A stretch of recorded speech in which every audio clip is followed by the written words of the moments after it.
Hi everyone, welcome to our March 2019 update. This update's less of a full-size content dump and more of a small update on our activities over the last few months.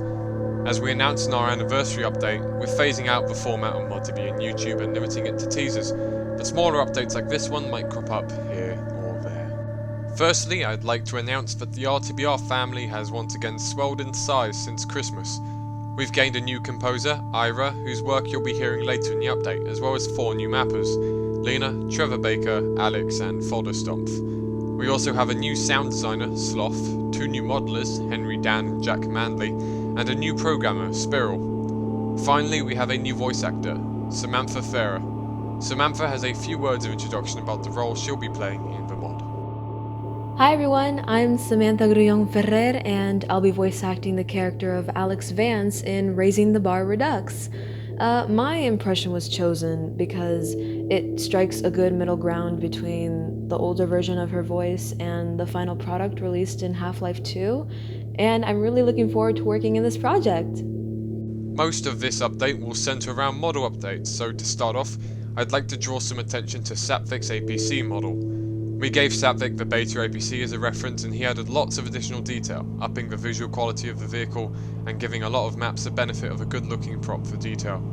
We've made breakthroughs in our understanding of Phong shading and material settings recently, but have allowed us to get closer to the look we want for a lot of our models. More tweaking is done regularly, but the APC has benefited a lot from these breakthroughs. The construction site, as we mentioned in last update, is currently being revamped by Fodder. He had some words to say on the subject.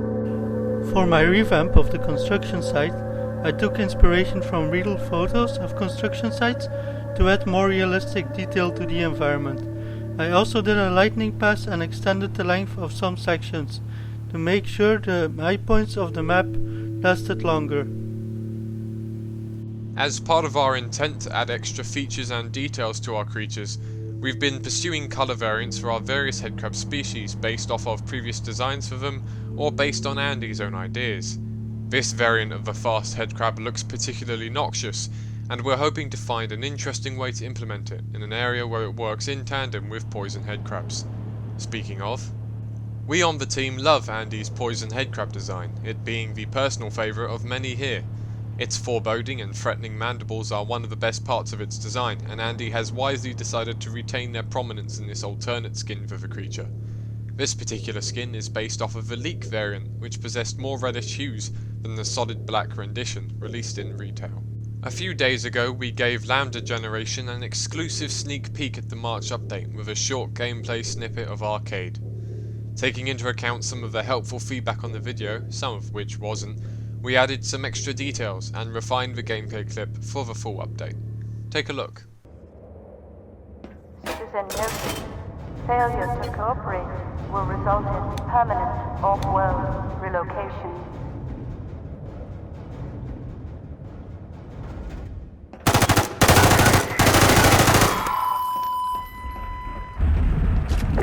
Union 8, unit down at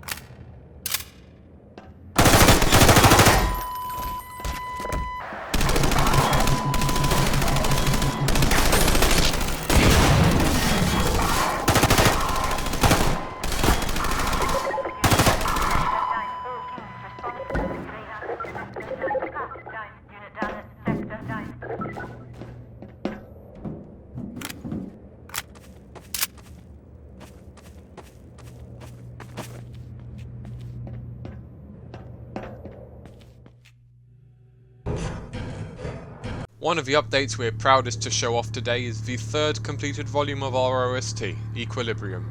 Started by CFT before he departed to work on his own projects, our new composer Ira has finished off the compilation with his own additions. These additions are very faithful to the music style we've established in the mod thus far, and give us even more possibilities for our maps. You can listen to Volume 3 by going through the link on the ModDB article or in the YouTube description. Finally, we'd like to show off one of Andy's greatest achievements on the mod so far, our new HEV Suit model. As you can see, it's based heavily off of the HEV concept seen in Half-Life 2 pre-release art, though with some of Andy's signature own ideas. Given there are limited views available for the suit, he filled in the blanks very well, and the details he provided look excellent in-game too. We're very pleased to have our own suit that is to our own design and specifications for use with our own view models. Although the full suit will be seen only once, we think it's important a strong impression is made when it is. That's all for this update. Before ending, there's 2 more roles we're looking for right now. 1, a programmer to help support Spiral's workload, and 2, a hard surface prop modeler, ideally with some knowledge of source implementation. If these roles interest you, feel free to add me on Discord at Kralik #0901. Thanks for listening, and we hope to see you in the next update.